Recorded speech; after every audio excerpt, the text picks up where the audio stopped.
Information fueled, opinion driven. This is Nashville's Morning News with Dan Mandis. And so, my fellow Americans, we talk news. 6:06, Nashville's Morning News on Super Talk 99.7 WTN. Good morning to you, friends. Welcome on into your Monday, November 13th. Hope you are doing well. There is a lot that we are talking about this morning. Senator Marsha Blackburn has endorsed Rick Scott for Senate Majority Leader.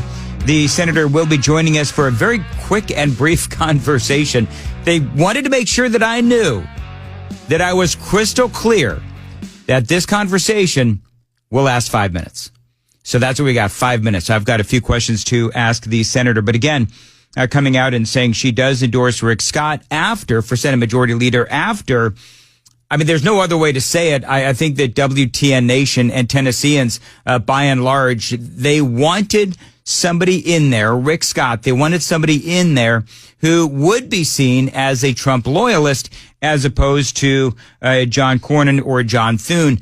Joining us in the conversation is Matthew Hurtt, our grassroots political analyst. Matthew, always great to have you on. So the senator had been saying that she wanted to hear from all three men during the hearings today, during the interviews today, and then surprisingly, she decided at some point last night, I guess, to back Rick Scott. Do you think this was a moment where she realized that the people that she represents want someone in there that is going to be supportive of Donald Trump? Dan, it's great to be with you. The headlines over the last couple of days showed that some senators were upset about the grassroots response, calls into their office on social media, other platforms, advocating for Rick Scott by supporters of the president. This is definitely, she's read the temperature on this issue, very likely, and said, we're getting a lot of calls. This is why, Dan, it is so important on some of these issues in D.C. I remember in 2013 when Barack Obama was trying to put troops on the ground in Syria, a lot of members of Congress were undecided, and they received hundreds of phone calls from constituents. This is an event, this is an instance where those phone calls, where those tweets, where those emails really make a difference when you want to nudge your elected representative to one issue or another. So, this really is an instance where, and I don't mean to toot our own horn here, but WTN is a 100,000 watt FM radio station, live and local, 5A7P, and we got a lot of listeners. And the people that listen to this show and this radio station, they are passionate and they are political and we are unabashedly conservative. So when all of a sudden, they all get to work in the morning and there's thousands of emails and, their voicemail is all tied up full of messages from people telling her that she needs to support Rick Scott and endorse Rick Scott. Not really surprising that she decided, okay, you know what? The people want me to support Rick Scott. That is what I'm going to do. How confident are you that Rick Scott will, number one, be confirmed? Everything that I'm seeing, Mike Lee also came out of Utah. He came out and he endorsed Rick Scott as well. So it seems like he's got the numbers. Well, I just want to drive the point home to your listeners, Dan. On an issue like this, it only takes 40 to 75 phone calls on one side of the issue to get a senator to pay attention. It only takes 20 to 35 phone calls for a House member to pay attention. So this is significant. If, the folks who were stuck on 24 headed into Nashville right now, all picked up their phone and called into a Senate office to ask their senator to make a decision on something where they were sort of in the middle on, it could really make a serious impact. The other thing is a procedural notion here. In the RNC race a year and a half ago now where Harmeet Dillon from California ran against Ronna McDaniel, a lot of folks said they were going to vote for Harmeet Dillon. But when the vote came, it was a voice vote, and those individuals weren't held accountable. What would be interesting today, Dan, is if someone from within the Senate Republican Conference called for what they call a roll call vote. And the process there would be that the senator would call for a roll call vote. It would have to get a second. They would have to debate it. And then they would voice vote the majority. If the majority said roll call vote, they would then call the senators alphabetically by name and force them to announce their support for an individual. Now, this would happen in private among the Senate conference, the Senate Republicans, and it would take somebody on the inside to tell people on the outside what happened. But it's exactly the kind of thing to ensure if the will of the grassroots, and it seems like the will of the Trump administration is to be carried out, then it would be important for those senators to be able to be held accountable, and you can only do that with a roll call vote. The reason why they want secrecy, I interviewed some senator in some state somewhere at some point, and that senator told me that the reason why they want to keep it private is because they do worry about retaliation. So, if just using this as an example, if Senator Blackburn, she endorses Rick Scott and then John Thune wins, well, then if he becomes the majority leader through the vote, then he can take some sort of retribution against the senators that did not support his candidacy. I mean, is that how you see it, or is there another reason? Well, that is absolutely right, and it depends on who leads the NRSC, the National Republican Senatorial Committee. That's the campaign side of the Senate Republicans. If you bet on one candidate and another candidate wins, that candidate and his or her infrastructure could back somebody else in a primary. But also, the people of Tennessee in this instance could hold an individual accountable in a primary. Senator Blackburn had nominal primary opposition this year. She's not up for re-election for another 6 years. But individuals do from time to time, and grassroots groups do from time to time, hold a senator accountable in a Republican nominating contest in a primary. But the political memory of the people is fairly short. So I would say, and this is my opinion, there would be very little consequence for Senator Blackburn if there wasn't, if she, from the voters, if she didn't vote the way a lot of folks were calling in. And that's just the political reality. It's amazing. I've got CNN on in the studio. Actually, Murphy does. And they are obsessing over Pete Hegseth. And, of course, his president-elect, Donald Trump, has tapped him to be the Secretary of Defense. And CNN, it's almost like they're wall to wall on this. They feel like Pete Hegseth is not qualified. Now they're saying, and Dan Goldman was on a little bit ago, he is actually saying, and of course, if people don't know, Dan Goldman is the congressperson out of New York. And, he's just, I would call Dan Goldman as a useful idiot, but this is what he says on CNN. I'm shocked, truly, and this is exactly what we worried about and we warned about Donald Trump, which is that he is going to appoint unqualified loyalists to shape this government into his own personal fiefdom and get revenge on generals and put essentially really unqualified people. I appreciate Mr. Hegseth's service in our armed forces, but being a serviceman, it does not make you qualified to lead the Department of Defense and to have access to our nuclear weapons.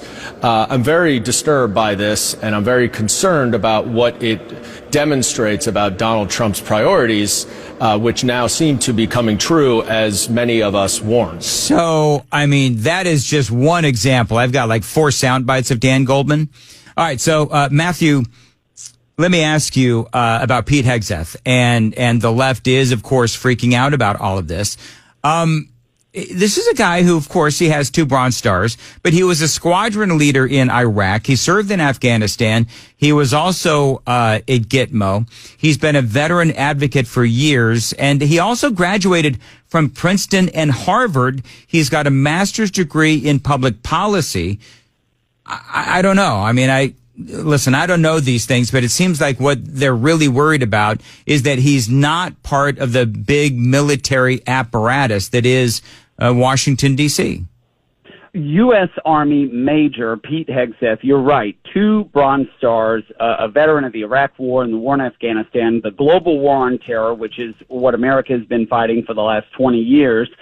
But even, in addition to that, he served as the head of an organization called Concerned Veterans for America, which is a veterans advocacy organization that saw policy wins in the first Trump administration. And so this is somebody who's been on the inside, but has also been on the policy side. You mentioned he's got a master's in public policy from Harvard, a bachelor's from Princeton, smart guy, but also he's seen service on the front lines. And I think it's a different perspective. We're seeing Donald Trump begin to nominate people who are from the outside of Washington, D.C. But one thing that concerns me is Senator Kennedy from Louisiana said, who is that guy? And they're going to need almost every Republican vote to get these individuals confirmed. And if somebody like Senator Kennedy, who is popular among the grassroots, who is popular in the Republican conference, is raising questions, then it could signal a stall running through the Senate. So he may face some difficulty coming out of the Senate. One of the, Dan Goldman also is screaming about Kristi Noem and about how she is going to be tapped for Department of Homeland Security. And one of the things that, and I know that there's a lot of conservatives that don't like her either, but one of the things that he said, Dan Goldman said, I'm not going to play the audio now because I'm running short on time, but one of the things that he said was that she lacks experience. Well, Alejandro Mayorkas, I don't know how much experience this guy has, but he let millions, tens of millions of illegal aliens into our country. So I don't necessarily care about somebody's experience. What I actually more care about is their intentions. Mayorkas and Joe Biden and Kamala Harris, their intentions were wide open borders. Kristi Noem has gone out there and, people have a problem with her, whatever. But her intentions are an incredibly strict border policy. And that's what we need. What say you? Yeah, you're right. This is an interesting selection. In this position, they oversee the Secret Service and the Coast Guard and border protection. This is somebody who philosophically is aligned, but maybe does lack some of the on-the-ground experience. That's not something that she couldn't make up in the position. As an executive, as an administrator, you oversee and empower your team to make decisions where you don't have to have as much of the on-the-ground experience, so long as you are open to, you've got strong leadership in positions in the middle, sort of director-level positions. So this is an opportunity. I haven't seen much feedback from within the Senate or the D.C. area outside of the chattering class. Yep. But this is one of the more unique, and it could be one where Donald Trump is looking for loyalty rather than necessarily experience, and that isn't necessarily a bad thing. Real quick, Marco Rubio, he says he is under consideration, it would appear, to be Secretary of State, but Trump hasn't come out, I don't think, and he hasn't confirmed that Marco Rubio is his pick. Our own Senator Bill Hagerty was also said to be under consideration. Who do you think is going to get that very important post? Senator Rubio has a very adventurous foreign policy outlook. He has during his time in the Senate. He is not part of the America First foreign policy caucus, I would say. So that is especially concerning to me. However, it does make it easier. If Senator Rubio were to come out of the Senate, it would be very easy to replace him with someone from within Florida, a Republican, perhaps Byron Donalds, or someone like that. People are mentioning Laura Trump. Or Laura Trump. I think that there's plenty of Republicans to pick from in Florida. This one is a little more concerning on the philosophical side, just because Senator Rubio has a long record of being very pro intervention in places across the world. All right, real quick, you are going to be welcoming Donald Trump back to Washington, D.C. and back to the White House when he goes in for his big luncheon with Joe Biden. He's got a meeting at 11 a.m. Eastern in the West Wing of the White House. There are supporters of President-elect Donald Trump from all over the area who are going to be welcoming Donald Trump outside the White House. I have signaled to the Trump campaign that we're coming. He did not have this welcome rally in 2016 when he met with then-President Obama, and we're excited to be out there to say welcome back to the People's House for a MAGA mandate in Washington. Oh, can you imagine? I would just so love to be a fly on the wall when Donald Trump and Joe Biden get together. Because, I mean, Biden, he ran, and Kamala Harris, of course, the two of them ran an incendiary campaign. They really did. And so how they can square that now with welcoming Hitler back into the White House is beyond me. They've done a really poor job of trying to square the campaign that they ran and now welcoming former President Donald Trump back into the White House, because we all know that their rhetoric was really nasty. So that's going to be, again, as I said, to be a fly on the wall. But good luck today. I'm sure that it's going to be a lot of fun. It's not going to be a lot of fun for Joe Biden, but for former President Donald Trump, walking back into the White House has got to be an amazing experience. Real quick, Matt, how can people find you on Twitter? People can find me on Twitter at Matthew Hurtt, Matthew Hurtt.